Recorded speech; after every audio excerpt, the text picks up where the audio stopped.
The morning sky over New York looked perfectly normal until it wasn't.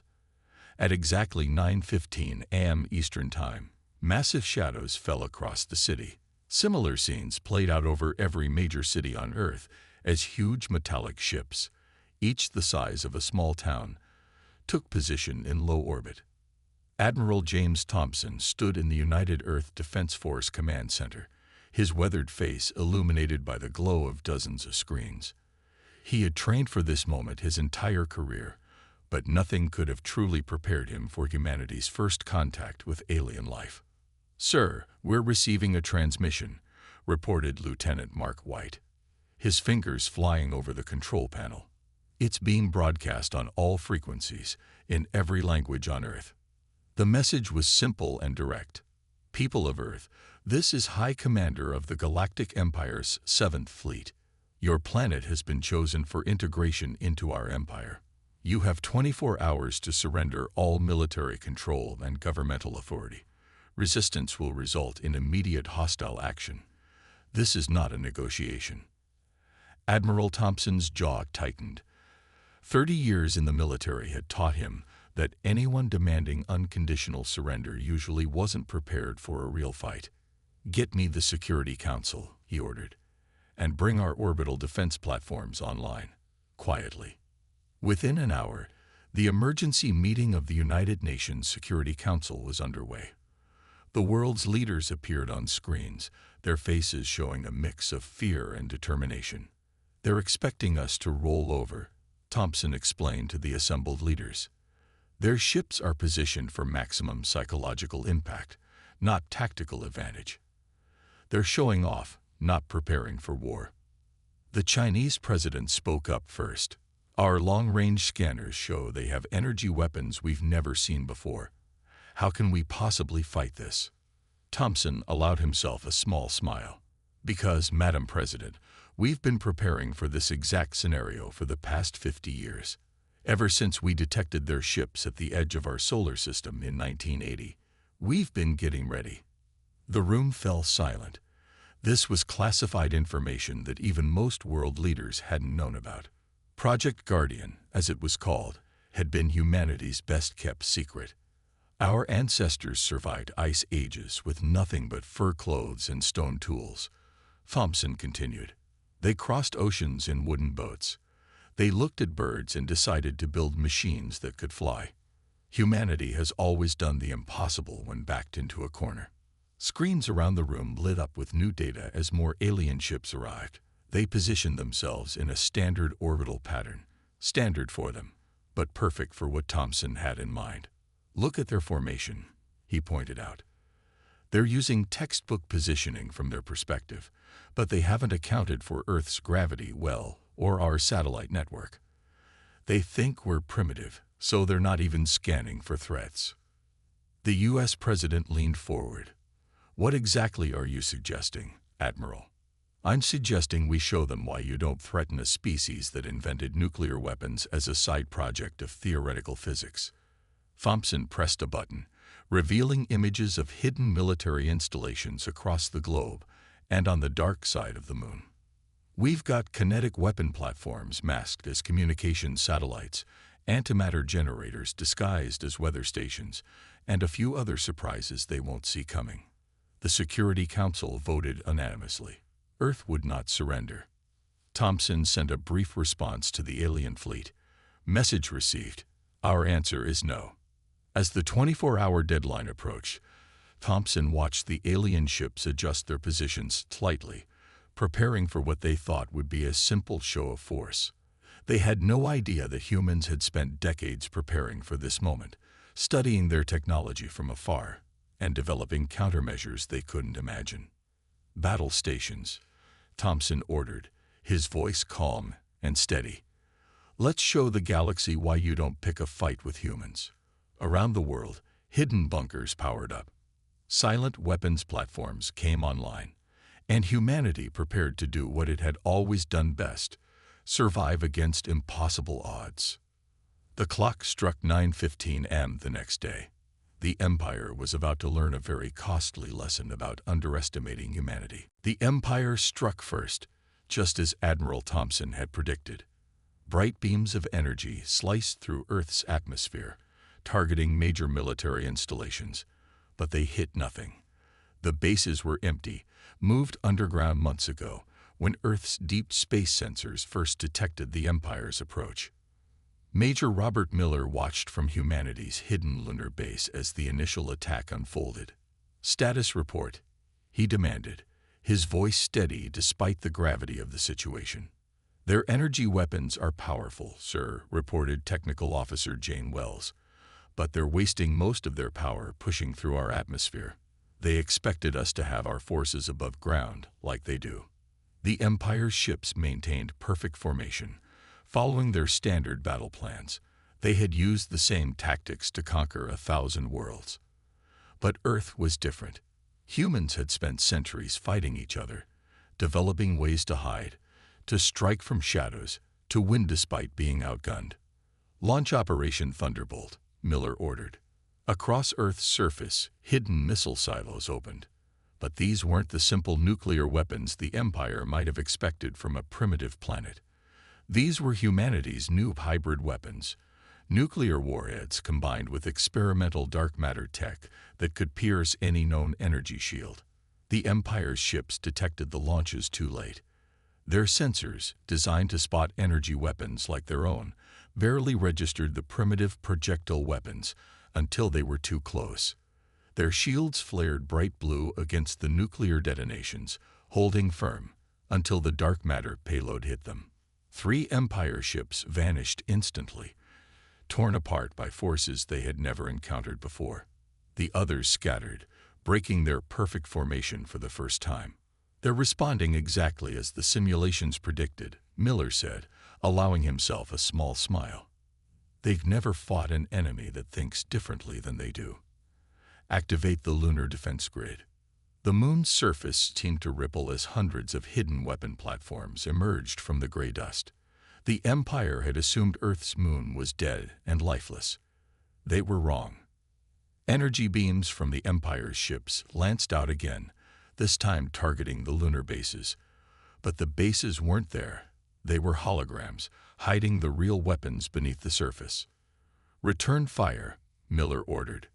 Earth's weapons were crude by Empire standards, mostly kinetic weapons, railguns, and missiles. But they worked in ways the Empire's sensors couldn't properly track, and their shields weren't designed to stop solid objects moving at near-light speeds. The Empire's fleet commander finally realized the danger. "Pull back." The order echoed across intercepted communications. "These primitives have weapons we've never seen.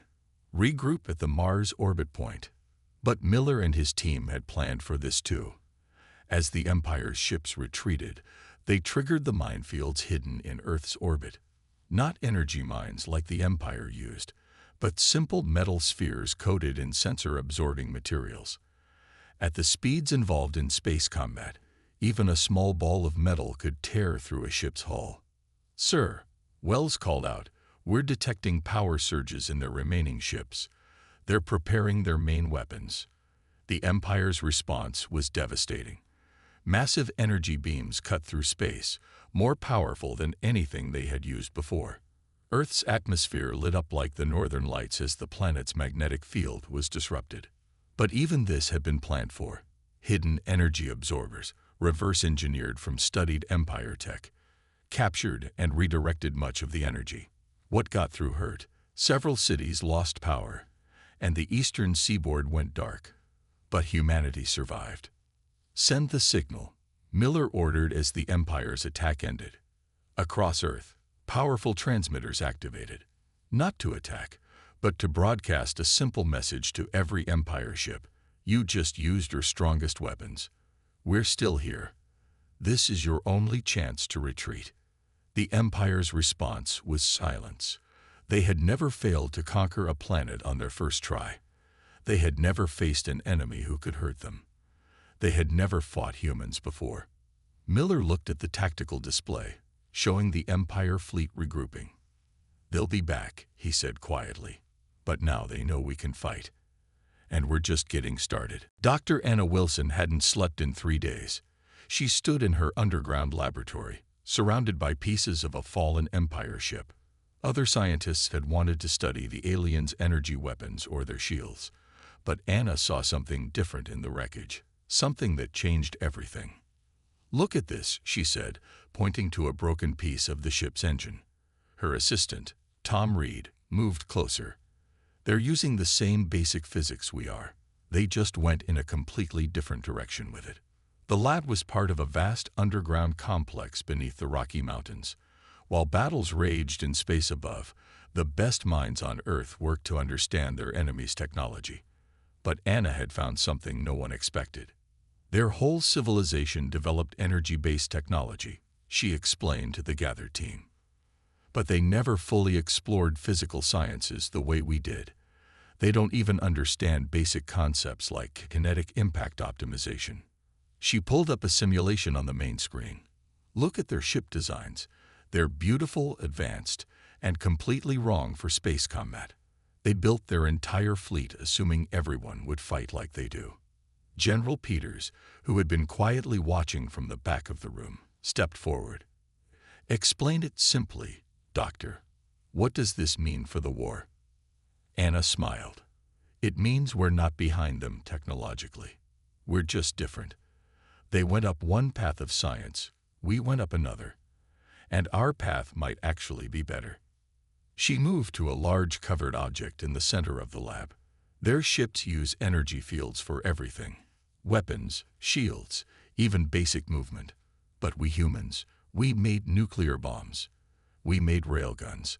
We understood gravity so well, we used it to slingshot spacecraft across the solar system." Pulling off the cover, she revealed what looked like a modified missile. "This is what I've been working on. We took their energy field technology and combined it with our understanding of physical forces. They use energy fields to push things away. We're using them to pull things apart." The general studied the weapon. "Will it work?" "It already has," Tom said, bringing up test footage. "We tried it on a piece of their hull material. Their shields can't stop it because it's not an energy weapon. It's using their own field technology against them, combined with our understanding of physical forces." Anna pointed to different parts of the missile. "The first stage disrupts their energy shields using their own frequency. The second stage creates a gravitational point that literally pulls their ships apart. They never even considered using fields this way because they only think in terms of energy projection, not physical manipulation." "How soon can we make more?" the general asked. "That's the best part," Anna replied. "We can convert most of our existing missiles to carry this technology, and since it uses principles they never explored, they won't be able to adapt quickly. Their entire technological development went in a different direction. They'd need to rediscover centuries of physical science to counter this." Alarms suddenly blared throughout the complex. The Empire was launching another attack. But this time, Earth was ready. "Get these weapons to the production facilities," the general ordered. "Dr. Wilson, you've just changed the course of this war." As her team rushed to work, Anna looked at the test footage again. The Empire thought they were facing primitive humans who would be easy to conquer. Instead, they found a species that had mastered different but equally advanced sciences. "We spent our history fighting ourselves," she said quietly to Tom as they worked. "We learned to be creative, to think differently, to find new ways to solve problems. They never had to do that." Above ground, the Empire's ships began their attack run, confident in their superior technology. They had no idea that in labs deep underground, humans had already learned how to beat them at their own game. The next phase of the war was about to begin. And this time, humanity wasn't just fighting back. They were fighting to win. Commander David Walsh stood at the control center of Pluto Base, humanity's best-kept secret. The Empire still hadn't discovered that humans had spread throughout their own solar system decades ago. They were about to learn just how big of a mistake that was. "Status report on the dark matter reactors," Walsh ordered, his voice echoing in the massive underground chamber. "All 6 reactors are at full power, sir," replied Chief Engineer Mary Parker. "The Empire's sensors still can't detect them." They don't even know this technology exists. The base had been built inside Pluto 20 years ago, when Earth first detected signals from the Empire's expansion. While the Empire thought humans were confined to their home planet, they had secretly built a network of bases across the solar system. Walsh checked the tactical display. The Empire's fleet had regrouped after their last defeat, bringing in even more ships. They now had over 300 vessels in formation around Mars, preparing for what they thought would be their final attack on Earth. "They still think we're fighting from Earth only," Walsh said, watching the enemy fleet. "Time to show them how wrong they are." Begin Operation Shadow Strike. Deep within Pluto base, massive doors opened. What emerged wasn't ships, at least not in the way the Empire would recognize them. They were dark matter platforms, invisible to traditional sensors, each carrying weapons that operated on principles the Empire had never imagined. "Launch all platforms," Walsh commanded. "Execute attack pattern Delta." The platforms moved silently through space, undetectable by the Empire's technology. They positioned themselves around the enemy fleet, forming a perfect sphere of invisible death. "Sir," Mary called out, "we're also getting ready signals from the bases on Europa, Titan, and Ceres. All dark matter weapons are charged and ready." Walsh nodded. Humanity had spent decades preparing this moment, building hidden bases on various moons and planets, each equipped with weapons that could pierce any Empire shield. "Send the message," he ordered. Across every Empire communication channel, Walsh's voice rang out. "Attention Empire fleet. You invaded our home. You threatened our people. You thought we were primitive because we didn't build the same weapons you did. Now let us show you what we built instead." He pressed a button, and every dark matter platform activated at once. The Empire's ships suddenly found themselves caught in gravitational fields they couldn't detect or understand. Their energy shields, designed to stop energy weapons and physical projectiles, were useless against weapons that bent the very fabric of space. "Their ships are trying to retreat," Mary reported, watching the data streams, "but they can't break free from the dark matter fields." Walsh watched as the Empire fleet realized their situation. Their ships fired energy weapons blindly, trying to hit enemies they couldn't see. But the dark matter platforms absorbed every shot, using the energy to power their own weapons. "They're sending out distress calls," an officer reported. "Should we jam their communications?" "No," Walsh replied. "Let them call for help. Let the whole Empire know what happened when they attacked Earth." The dark matter weapons fired. There was no flash, no explosion, just empty space where Empire ships had been moments before. The weapons didn't destroy the ships. They simply removed them from our universe, sending them into a parallel dimension from which there was no return. Within minutes, half the Empire fleet was gone. The remaining ships tried to flee, but found themselves trapped between more dark matter platforms launched from bases on Jupiter's moons. "Send the second message," Walsh ordered. His voice again reached every Empire ship. "This is your last warning. Leave our solar system, or we will remove every ship you send here from existence. We don't want your Empire. We don't want to fight. But if you force us to, we will end you." The remaining Empire ships finally retreated, their formation broken, their confidence shattered. They had come expecting to find primitive humans with primitive weapons. Instead, they found an enemy who had mastered forces they didn't even know existed. Walsh looked at the tactical display, now showing empty space where the Empire fleet had been. "Send word to Earth," he said quietly. "Tell them Phase 1 is complete. Now we take the fight to them." General Michael Anderson studied the 3D map showing Empire territory. After centuries of expansion, they controlled thousands of worlds. But now, for the first time, they were about to learn what it felt like to be invaded. "All ships report ready, sir," Lieutenant Emma Brooks announced from her station on the bridge of the EHS Revenge, Earth's first faster-than-light battleship. They had built it using a combination of captured Empire technology and human innovation. "The Empire expects us to defend. Anderson said to his assembled fleet commanders via hologram. They think we'll stay in our solar system, happy to have fought them off. That's what every other species did, but we're not like other species. The human fleet gathered near Neptune was unlike anything the Empire had ever seen. The ships weren't sleek and beautiful like Empire vessels. They were built for war, combining Earth's best weapons with reverse-engineered alien tech and powered by dark matter reactors. Begin Operation Thunderstrike, Anderson ordered. All ships, execute jump sequence. 50 human warships vanished into faster-than-light travel, but they didn't use the Empire's standard jump routes. Humans had figured out something the Empire had missed. You could use gravity wells to boost FTL speed, cutting travel time in half. They appeared deep in Empire space, right in the middle of their supply lines. The Empire had built their defense networks facing out, never expecting an attack from within their own territory. First target confirmed, Emma reported. Empire shipyard in the Proxima system. They don't even have their shields up. Anderson smiled. Launch dark matter missiles. Let's show them how humans fight a war. The shipyard, capable of building hundreds of Empire vessels, vanished in seconds. The Empire's sensors couldn't even detect what hit them. Before they could respond, the human fleet jumped again, appearing at another strategic location.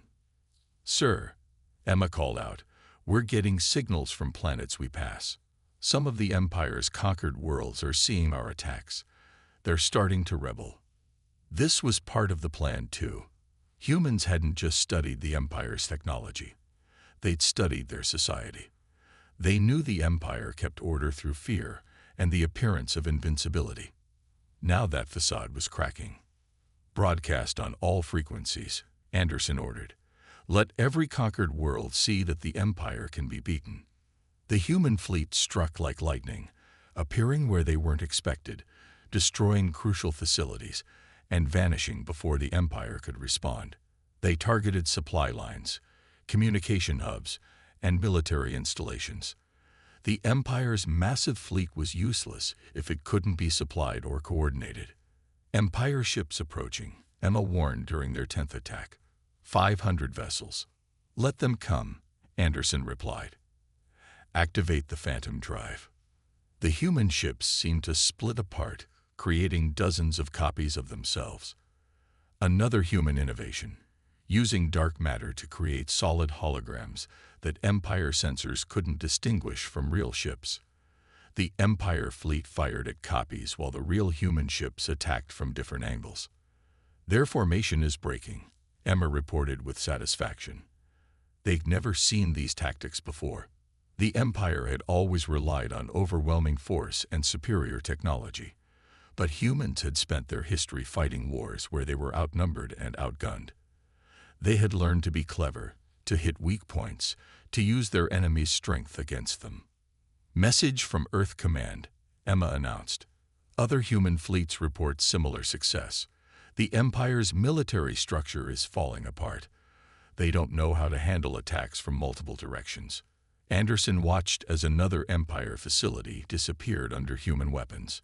They had expected Earth to be an easy conquest, just another primitive world to add to their collection. Instead, they had awakened something they didn't understand: human determination. Send word to all fleets, Anderson ordered. Phase 2 is complete. Begin Phase 3. Push toward their capital. It's time to end this empire. The human ships jumped again, leaving behind chaos and rebellion in their wake. The Empire was about to learn another lesson. Never start a fight you don't know how to finish. Professor Thomas Reed sat in his communications lab aboard the EHS Liberty, surrounded by screens showing Empire transmissions. After months of studying their networks, he had finally cracked their entire communication system. What he found changed everything. The Empire is built on lies, he explained to the gathered military leaders. They've been hiding how weak they really are. Their own people don't even know they're losing this war. The lab's main screen showed thousands of Empire worlds, each connected by lines of communication. The Empire had always controlled information, telling their citizens and slave worlds only what they wanted them to know. "We can change that," Reed said, his fingers moving across the control panel. "We can show everyone the truth." Admiral Lisa Carter, commander of Earth's Third Fleet, stepped forward. "You're saying we can win this war without firing another shot?" "Better," Reed replied. "We can make their empire tear itself apart." He activated a program he created. Across Empire space, their secure channels suddenly opened. Every world under their control began receiving real footage of their defeats, proof of their lies, and evidence of their weaknesses. "Look at their capital," Reed pointed to a flashing dot on the map. "They told their people they rule 10,000 worlds. The truth: they only control 3,000. The rest were destroyed or abandoned years ago. They've been faking their own size." The response was immediate. On hundreds of worlds, populations that had lived in fear of the Empire's unstoppable might saw proof that they could be beaten. Rebellions that had been brewing for years exploded into full revolution. "Their military is responding," an officer reported. "They're trying to shut down the transmissions." Reed smiled. "Let them try. We're not using their networks anymore. We're using their own quantum communication technology, but better than they ever did. They can't stop what they don't understand." On the screens, they watched the Empire begin to crumble. Ships meant to put down rebellions refused to fire on their own people. Worlds that had been loyal for centuries declared independence. The Empire's web of lies unraveled with stunning speed. "Message from their capital," an officer called out. "The Empire's ruling council is demanding to speak with Earth's leaders." Admiral Carter nodded to Reed. "Show them what else we can do." Reed pressed another button. In the Empire's capital city, massive screens normally used for propaganda suddenly showed the truth. Footage of human ships destroying their invincible fleets, proof of their failed invasion of Earth, evidence of their lies. "Their military structure is collapsing," Reed reported, watching the data floods. "Ship captains are defecting. Entire fleets are standing down. And the conquered worlds, they're not just rebelling now. They're asking for Earth's help." The Empire had ruled through fear and lies, convincing everyone they were unstoppable. But humans had shown the galaxy a different way. They'd fought not to conquer, but to free. Not to rule, but to help. "Another message from their capital," the officer announced. "The ruling council, they're surrendering. Not just to us, to everyone they've conquered. The Empire is dissolving." Admiral Carter watched the screens as the greatest empire in known space fell apart in hours. "Send word to all Earth fleets," she ordered. "Move in to prevent chaos. Protect civilian populations. Show them we're not conquerors." Reed looked at his screens, now showing thousands of worlds celebrating their freedom. "They thought we were primitives," he said quietly. "They never understood that humans don't just build weapons. We build connections. We build hope." The empire that had terrorized the galaxy for centuries ended not with a massive battle, but with the truth. They had started this war thinking humans were simple primitives. They never understood that humanity's greatest weapon wasn't their technology or their tactics. It was their ability to unite people against tyranny. "Send the final message," Admiral Carter ordered. "To all worlds, the Empire is finished. But Earth stands ready to help build something better in its place." Ambassador Helen Carter walked through the Grand Hall of the new Galactic Council, built where the Empire's palace once stood. 1 year had passed since the Empire's fall, and the galaxy had changed in ways no one could have predicted. "The human delegation is ready," her assistant Jack Moore reported, holding a datapad. "Representatives from 500 former Empire worlds are waiting to speak with us." Helen nodded, remembering how different things had been just a year ago. Back then, humans were considered primitives. Now, species across the galaxy looked to Earth for leadership, not because humans conquered them, but because humans had shown them a better way. "Today's agenda?" she asked, though she already knew. Every day brought new requests for help, New opportunities to build something better than the Empire had been. 3 main items, Jack replied. The Centauri worlds want help building their own dark matter reactors. The Proxima systems need assistance setting up their first democratic elections. And the Arcturus Federation wants to learn about human military tactics. They entered the main council chamber.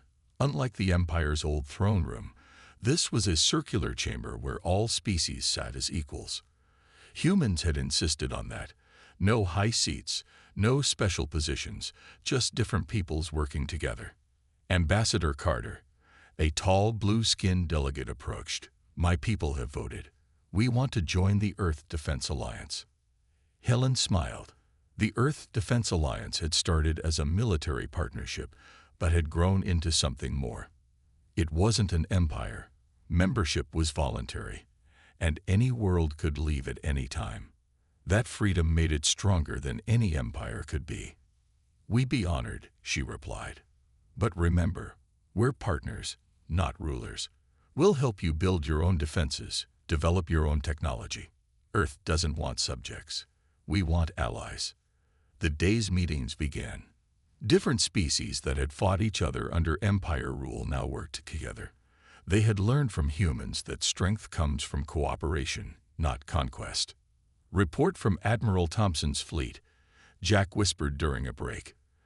They found another Empire holdout trying to rebuild their forces. And, Helen asked, the fleet didn't have to fire a shot. The local populations rose up themselves when they learned the truth. They're requesting membership in the Alliance now. This was the real victory, Helen thought. Not just defeating the Empire, but building something better. Humans had shown the galaxy that you didn't need to rule through fear. You could lead through respect. Next item, she announced to the chamber. The proposal to establish the Galactic Science Academy.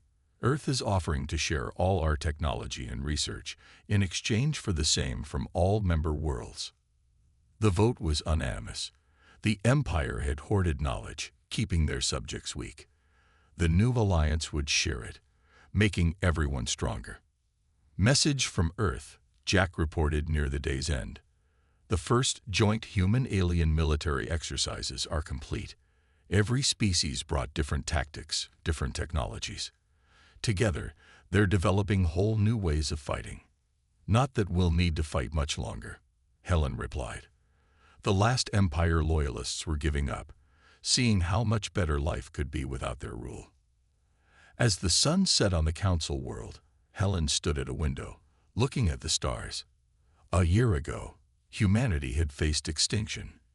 Now they had not just survived, but helped build a new future for the galaxy. Final report of the day, Jack said. The Earth Defense Alliance now includes over 2,000 worlds. The Empire ruled 3,000 at their height, but they needed massive fleets and constant wars to hold them. We did it with cooperation and trust. Helen nodded. Humans had shown the galaxy something the Empire never understood. True strength doesn't come from weapons or fear. It comes from working together, from lifting each other up instead of pushing others down. The Empire had invaded Earth expecting to find primitives. Instead, they found teachers who would show the galaxy a better way to live. Send word to Earth, Helen said. Tell them the dream we fought for has become real. The galaxy isn't just at peace, it's building something new, together.